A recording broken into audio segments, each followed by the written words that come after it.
Just backing up a second here. Could you just explain what open borders mean? Open borders just means that you can travel freely and we're not going to put you in jail or deport you. It's just the right to move freely. So there's no wall, obviously. There's no passport system. There's no nothing. It's just welcome to America. Come and go as you please. I think we can still have passports and identify people, but you wouldn't be thrown in jail for not having a visa. And I mean, you have to remember, I know that it sounds crazy. People think it sounds crazy. But if you think about, if I decide that I want to go to, Europe on vacation right now, I don't need to do anything other than show my passport and go, right? So a lot of people in the world basically exist under open borders, but we tend to put all these restrictions on Black and brown people, people of color, people from poorer countries. So if you're like a wealthy white American or European, you kind of already have open borders. You just haven't thought of it that way before. Well, Rachel, I really appreciate you bringing attention to this issue. And I have to say that it disgusts me that we treat unaccompanied minors this way. I mean, there's just something morally wrong with this. And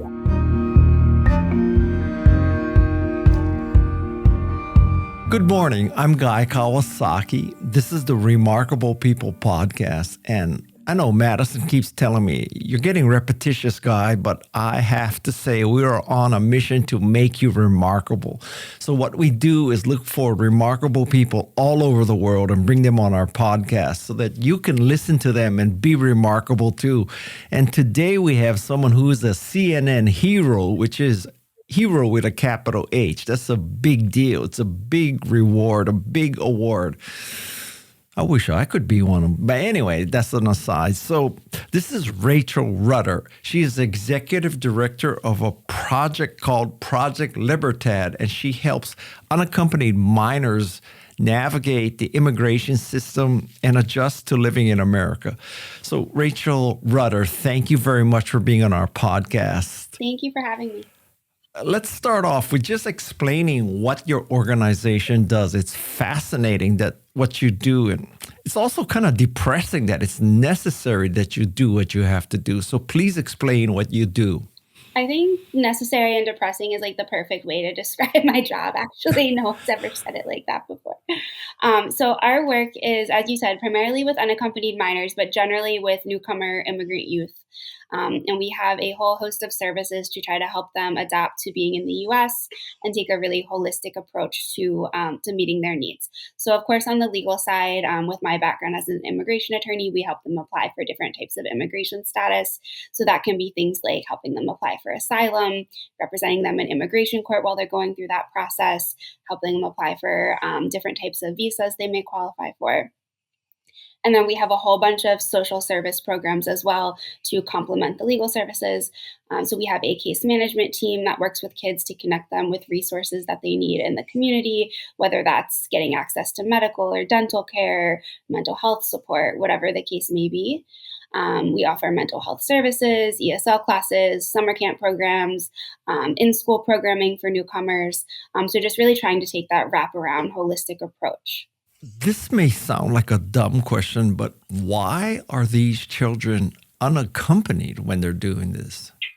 So when we say that a child is unaccompanied, like in immigration world, that means that they arrived in the U.S.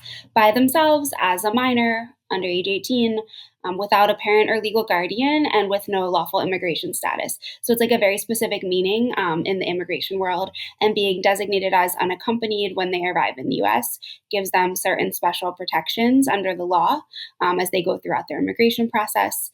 And so what happens generally is that once they're apprehended at the border, they're placed in a shelter through the Office of Refugee Resettlement, which is the branch of the government that oversees unaccompanied children. And then the goal is that there's a caseworker through ORR who will help to match them with a sponsor in the community. So generally that's like a family member or a family friend who's already here in the US, maybe a parent or an aunt or an uncle or something like that who's already here. And then they would be released to go live with that person while at the same time they're being placed in deportation proceedings in immigration court. So it's not that they just get to come live here, indefinitely with that person, that sponsor. It's just you're going to live with that person while your immigration case is going on. And that's then how we would end up working with them in our programs here in the community. And how long does this legal process take these days? It really depends on what type of process they're doing. There's a lot of different types of immigration status. It also ebbs and flows, depending on lots of different factors. What country the child is from, what's going on elsewhere in the government, like what type of funding is available for officers to process the cases and all those types of things. But to give you an idea, I have kids who applied for asylum back in 2020, which is when we first started doing legal work through the organization. Because prior to that, we were offering some other services, but not legal services yet. And those cases have just been pending since 2020. They have not been granted an interview, which would be their next step. So that's 5 years of just waiting for those kids with no resolution, right? We also do another really type of common case called special immigrant juvenile status, which is a type of status for kids who have been abused, abandoned, or neglected by one of their parents. And those cases can take many years as well. There's a part of that process that happens in family court. Without getting too into the weeds, that can take many months, and then you apply for the special immigrant juvenile status after the family court portion. That can take another, I would say, 6 to 9 months to get a response. If that gets approved, then they're going to be waiting another 3 or 4 years to be able to even apply for a green card. And then after that, the green card can take a couple of years, and then it's 5 years of a green card before you can apply for citizenship. So it varies depending on like the type of case and all these other factors. But just to give you kind of the two types of cases that I most often work on, you can see how long that it can take. Wow. You mentioned the F word twice, F as in funding. And you also said something kind of general about depends on what's going on with the government. So you just named some, numbers of 5 years or so, but this was before all this drama. So now, what's the conditions? I mean, certainly you can't make a case that things are going to go smoother and faster now, right? No, definitely not. So there's a lot going on. That is a huge question. But so we've definitely seen a big increase in ICE enforcement and the number of arrests and people in detention, in ICE detention. So that is one thing. In terms of just talking specifically about like case processing times, I think a lot of the things that the Trump administration is doing is going to make case processing times worse, which is interesting because they are always talking about, wanting people to take, the legal pathways and things like that. And this is a whole other tangent, but for the majority of people, there is no legal pathway. So it's kind of silly to ask people to take a pathway that doesn't exist. But they're also doing a lot of things that are making the paths that do exist even less efficient than they already were.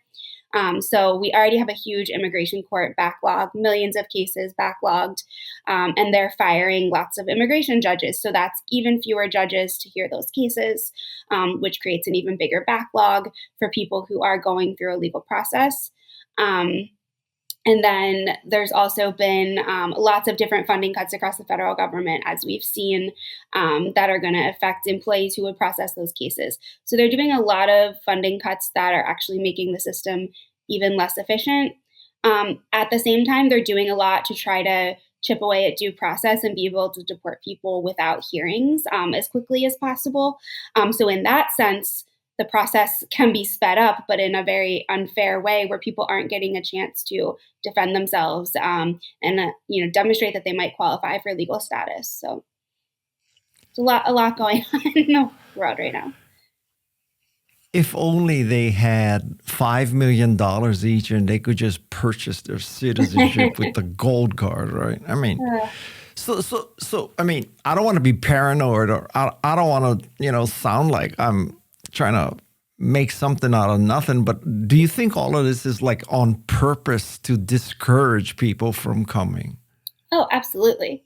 I don't think that's paranoid at all. I think the Trump administration and, administrations on both sides of the political spectrum have always been about deterrence and border enforcement and any kind of like benefit that we give to people, they want it to come at the expense of having more border enforcement or having stricter policies, or kind of pitting certain groups that they deem like the good immigrants against, the bad ones in their eyes. So like anytime there's any talk of like any type of reform, it's always like, okay, we'll give you these couple of good things, but then we're going to do these other things that make enforcement worse at the border. And the reality is that long term, we've seen that deterrence just doesn't actually work. You may see a short term decrease in border crossings and things like that. Like right now, what we're seeing is that the border is totally shut down to asylum seekers, which I think is illegal. Under our own laws and under international laws and treaties. And I did see that I believe the Florence Project and some other organizations actually just filed a lawsuit this week against the federal government to try to force them to allow people to seek asylum, which we're supposed to be doing. Deterrence doesn't work. We try to shut down the border. Maybe short term, we see a decrease in crossings and things like that, like with the border being shut down right now. But in the long term, the root causes that are driving people to come here, and particularly with like the population that I work with a lot of Central American families who are fleeing gang violence and really horrible, life-threatening conditions. And those conditions are for the most part, a result of U.S. foreign policy in that region over many years. And unless those root causes that are driving them north to seek safety are addressed, they're going to keep coming. So that deterrence doesn't really have a long-term effect on stopping people from coming to the U.S., but what it does do is make migrating even more dangerous.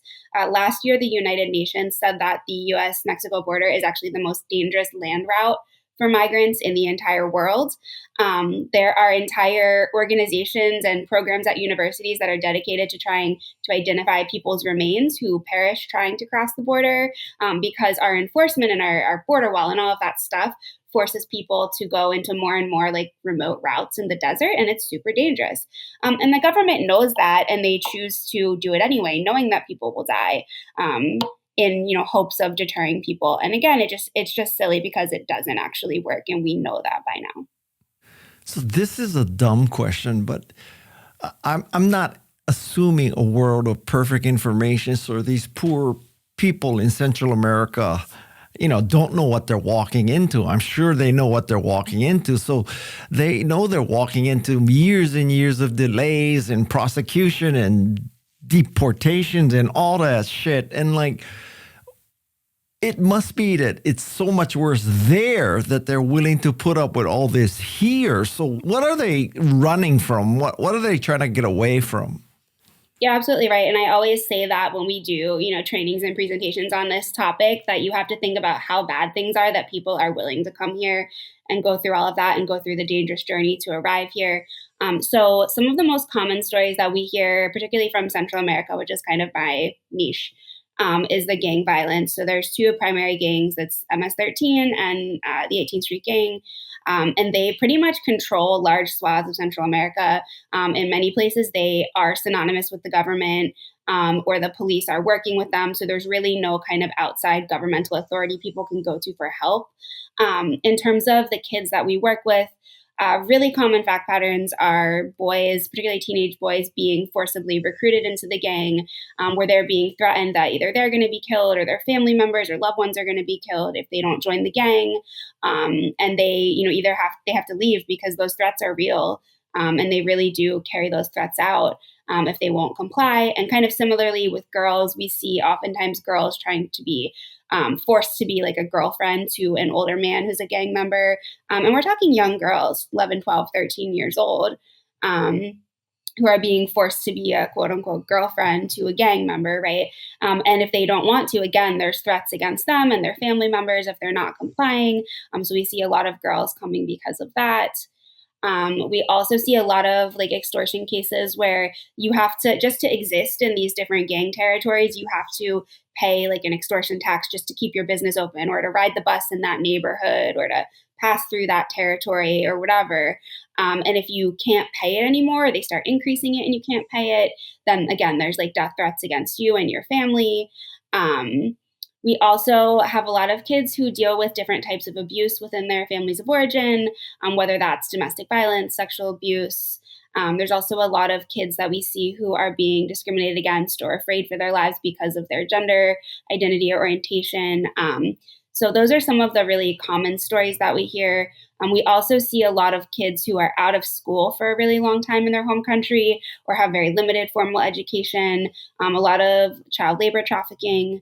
And oftentimes, a bunch of these different kind of factors are at play in the same kid's story. Wow. So, how do you wrap your mind around what this country is doing? Because it seems to me that America being as wealthy and powerful as possible, we should be trying to help other people who are less wealthy and less successful and less fortunate. But we seem to believe that we should just keep everybody out and just make things good for us. I mean, is there another side to this story about why we should be making all these deterrents happen?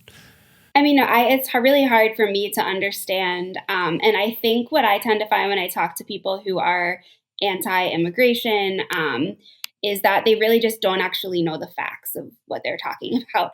There's a lot of really common myths about immigration and immigrants that get repeated and repeated, and they're simply not true.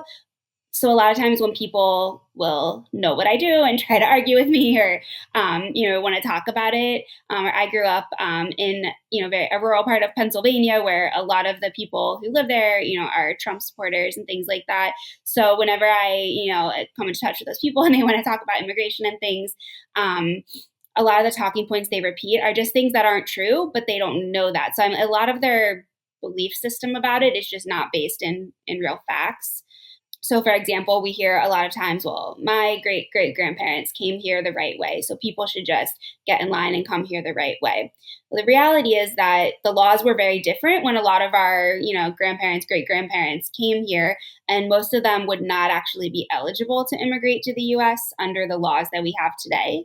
And for the vast majority of people, whether you're someone who is in the US and you're undocumented, or you're somebody who is abroad and you want to try to immigrate to the US, for most people, there is literally no path to do that. There's no general application you can file to say, hey, I want to become a green card holder. I want to become a citizen. I want to get a work permit. That doesn't exist. You have to kind of fit into one of three primary buckets, and those are humanitarian, which is things like asylum or refugee status, employment-based visas, or family petitions, where you have a family member who is a close relative that can petition for you. All of those different buckets have very strict requirements. And if you don't fit into one of them, there's nothing else you can do. You just don't have a path. So that's one thing that gets repeated all the time. We also hear a lot about immigrants bringing crime, when really we know that many studies have shown that immigrants are less likely to commit crimes, including violent crimes, than US-born citizens. We hear about immigrants stealing jobs or hurting the economy. And again, many studies bear out that immigrants actually strengthen our economy and create jobs and create businesses and pay lots of taxes that they don't then benefit from. So my feeling on that is a lot of people just keep citing these myths and they just actually don't know the facts. So part of what we do is try to put out a lot of educational information, do a lot of stuff like this, do training sessions, particularly with teachers and people like that who are coming into contact with these kids so that they do have the facts. And yeah, I think, as I said, immigrants make our community safer. They help our economy. They help us to have, more culture, different types of food, different music, all these different things that they bring to our communities to make them stronger. So I really don't see any valid argument for why we should be keeping people out. It's really interesting. I saw with Trump talking about trying to make Canada the 51st state, he said something about how it would be a great 51st state. There's just an arbitrary line there. And I was like, it's really interesting that he can say that the US-Canada border is an arbitrary line, but then make such a big deal about people coming across the southern border. And I really think the lines are arbitrary and we're all humans and we should all be supporting each other. Wow. That was a really long answer. That's okay. But this is why you're a CNN hero. In a sense, you're doing God's work, right? Well, God's work is different these days. It has a very different meaning today, right? So How many kids are we talking about? Like, what's the number you have to wrap your mind around of number of kids who are going through this experience every year? Ooh, I don't know if I have that number off the top of my head. But in our area alone, I think I recently read that, like, as far as just unaccompanied children, um, there have been over maybe nearly 1,500 to 2,000 released to our area from ORR in like the last fiscal year. Well, when you say released to your area, what does that mean? They came over the border in, Texas or Yeah. California or something, and how did they get to Pennsylvania? I mean, how did they get released in So yeah, Pennsylvania? so that's what I was talking about earlier with about like them having sponsors. So they get sent to this Office of Refugee Resettlement. That can be a group home shelter, it can be like a foster home. It kind of depends on their age and like where their space and all those factors. And then they have a caseworker at the shelter, and that person will then ask them, like, do you have anybody here in the US? Maybe they have a parent who was already here or some other family member or whatever. They'll do background checks and have that child then released to the sponsor. So that's how what I mean when I say release. They'll like let them leave immigration detention and go to be with that sponsor while their court case is going through the immigration courts. And what's your caseload right now? Your personal caseload? I have about 90 right now. 90. Yeah. You are trying to take 90 kids through this system right now. Yes. Wow. And are there legal firms who are doing pro bono work and helping you, or are you Rachel? I mean, are you just standing out there by yourself? So for my cases, like I'm representing them. There are, other nonprofits in our area and throughout the country that do different types of immigration work with families, with unaccompanied kids, with survivors of domestic violence, with people who have been exploited at their workplaces. There's all kinds of different like iterations and organizations and things doing this work. There are definitely firms that also do pro bono work. We don't really have any partners in that at this moment. We do work closely with some with fellow attorneys who are family law attorneys to do those special immigrant juvenile status cases I was mentioning earlier. But yeah, we're directly representing those 90 kids. Wow. Um, that must be the third time I said wow in this conversation. Let me ask you a question, and you can say you don't want to answer this question. I, quite frankly, wouldn't blame you, maybe, but are you afraid at all that you're on some kind of list at Doge or the FBI or Department of Justice because you're this activist who's trying to bring in these, illegal immigrants and trying to help these people break the law and all that? Do you think you're on somebody's list? Yeah, I've definitely worried about that. My husband and I have talked about it because that list does kind of exist, at least for government employees. There's a website that has like, radicals within like USCIS or whatever. And it's just people who like support immigrant rights. It's like actually nothing that radical. But a friend sent me that list because there was somebody like that was a former coworker of ours who was on it, who now works for the government and ended up on that list. And we've, with all of the CNN publicity, most of it was very overwhelmingly positive, but we definitely started getting a lot of like hate mail. And it was interesting because I asked like the other honorees, like, hey, is this happening to you too? And they were like, no, like, what are you talking about? So immigration is a very like heated, polarizing issue. People get really mad about it, despite that they don't really understand it that well. We've gotten kind of scary emails and messages and things like that. Which we did, report to the police and kind of keep a record of in case anything more were to come of it. I don't know of any like official list, but I definitely think it's a possibility, especially with like the executive order that came down recently about student public service loan forgiveness for student loans, which I expect there to be like litigation about, and I'm hoping that it will get blocked. But basically, that order said that anybody who's doing work under the public service loan forgiveness program at nonprofits that do things that Trump doesn't like, basically like doing immigration work was specifically mentioned in it. Doing work with LGBT youth, things like that, trying to say those people wouldn't then get their loans forgiven. You're supposed to get your loans forgiven after 10 years of public service. And they're trying to undo that for people who are doing, work that Trump doesn't align with the mission. So I could definitely see that. spiraling into something more. Well, pretty soon that kind of work will be immigration work. It'll be climate control work. It'll be LGBTQ plus rights. It'll be female. I mean, what's not going to be on that Habitat for list pretty Humanity soon? was like one of the latest ones they were going after. It's Yeah, Jimmy Carter is literally turning over in his grave. I mean, how can you do that, right? Yeah. Wow. Okay. So let me ask you. So, what can people do to support you? People who are listening to this podcast. Yeah, so we have a lot of volunteer opportunities. If you're not in our area, we also have a lot of remote opportunities that are available. So definitely volunteering. There's stuff for everyone, depending on your skill set and what you're interested in. There are opportunities to work kind of directly with the community that we serve. There are also opportunities to do behind the scenes stuff like fundraising.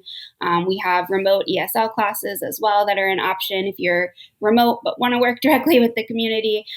So lots of options there. If you go to our website, it's projectlibertad.org/volunteer. You can learn more about that. Donating, of course, is always welcome. We have so many kids with so many needs that we're trying to meet all the time. Whatever people are able to give is appreciated and goes really far. We're a small organization trying to do a lot, so every dollar really does help. And then if you can share the accurate information you've learned from listening to this podcast with somebody who might not have it, that's also really helpful to help get correct facts out in the world about immigration. Let me ask you a very theoretical question. Let's say you had a magic wand, or let's say I had a magic wand and I waved it at you and I said, now you get to design the immigration system for the United States. So, Rachel, describe that system, the perfect system you would like to see implemented. That I guess it has to, kind of represent both sides, the security and, on one side, but also the empathy and the desire to make the world a better place on the other side. And those things don't necessarily have to conflict, but I mean, they are kind of, at least different. So how would you design an immigration system? I know this is kind of probably a bridge too far for a lot of people, but I am all for open borders. We already have open borders for wealthy white people who want to retire in another country. So I think that people hear open borders and think it's crazy, but from what I've read and studied about it, it would kind of work like moving from state to state within the United States. You still have, identification and things like that. So we still know who people are and where they are and all of that. But without this like punitive aspect of ICE detention and all of this. Barring that, I would love to see us just not put kids in immigration court proceedings, not deport children. And short of that, if we're like taking it back even further, having universal representation for immigrant kids or for all immigrants in immigration proceedings, because we didn't really touch on this, but there is no right to a court-appointed lawyer in immigration court. So if the government puts you in deportation proceedings to try to deport you, you have to be able to pay for a lawyer yourself. And if you can't, then you would have to represent yourself. Meanwhile, the government is always represented by an attorney who's trying to deport you. Obviously, that's very unfair for an adult, let alone for a child. So, if we're dreaming a little smaller, something that's maybe more feasible in the near future, I would love to see all kids have a lawyer in immigration court. Unfortunately, it looks like the administration is going to try to cut legal services for unaccompanied kids this year. So we will see what happens with that. Just backing up a second here. Could you just explain what open borders mean? So open borders just means that you can travel freely and we're not going to put you in jail or deport you. It's just the right to move freely. So there's no wall, obviously. There's no passport system. There's no nothing. It's just welcome to America. Come and go as you please. I think we can still have passports and identify people, but you wouldn't be thrown in jail for not having a visa. And I mean, you have to remember, I know that it sounds crazy. People think it sounds crazy. And actually, if anybody's interested in learning more about open borders from somebody that knows way more about it than I do, there's a really great organization here in Philly called Free Migration Project. And that's one of their kind of core things is open borders. And they have really good research on their website about it. But if you think about, if I decide that I want to go to, Europe on vacation right now, I don't need to do anything other than show my passport and go, right? So a lot of people in the world basically exist under open borders, but we tend to put all these restrictions on Black and brown people, people of color, people from poorer countries. So if you're like a wealthy white American or European, you kind of already have open borders. You just haven't thought of it that way before.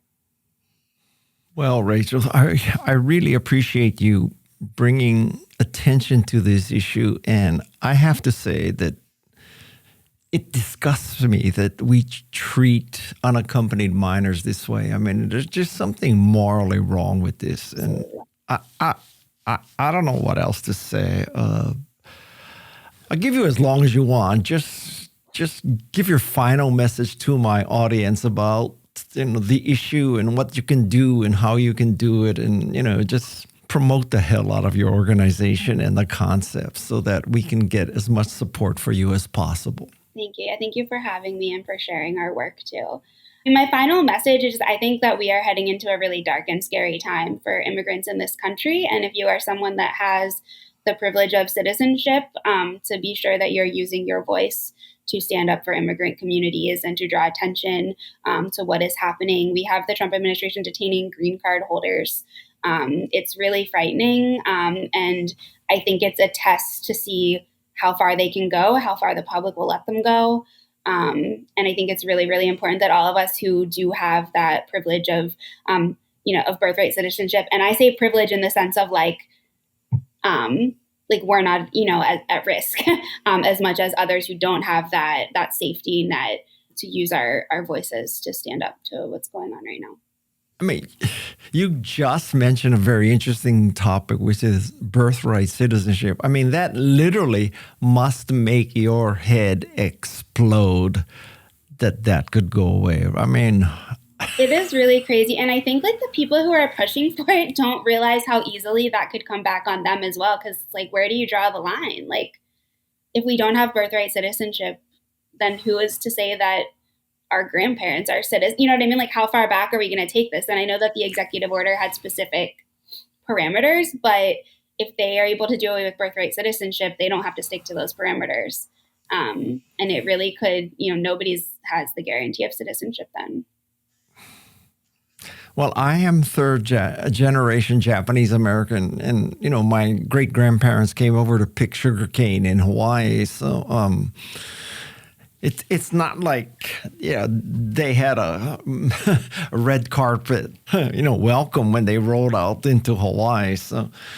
All right, Rachel, I really appreciate you coming on our show and explaining what you do and the problem that you're facing. And I hope you listeners will support her and other organizations like her to make this world a better place, a remarkable place. And Rachel, thank you for the work that you're doing to make this world a better place. Thank you for having me. I'm Guy Kawasaki. This is the Remarkable People podcast. You've been listening to Rachel Rutter. She's the executive director of Project Libertad, and she helps unaccompanied minors immigrate into the United States. In the meantime, this has been the Remarkable People podcast. The people I want to thank are Madison Neismer, producer and co-author, Tessa Neismer, researcher, Jeff C. and Shannon Hernandez, who's the sound design team. And that's the Remarkable People team. And I hope that you enjoy our work and that you will be remarkable and help other people be remarkable too. Until next time, mahalo and aloha.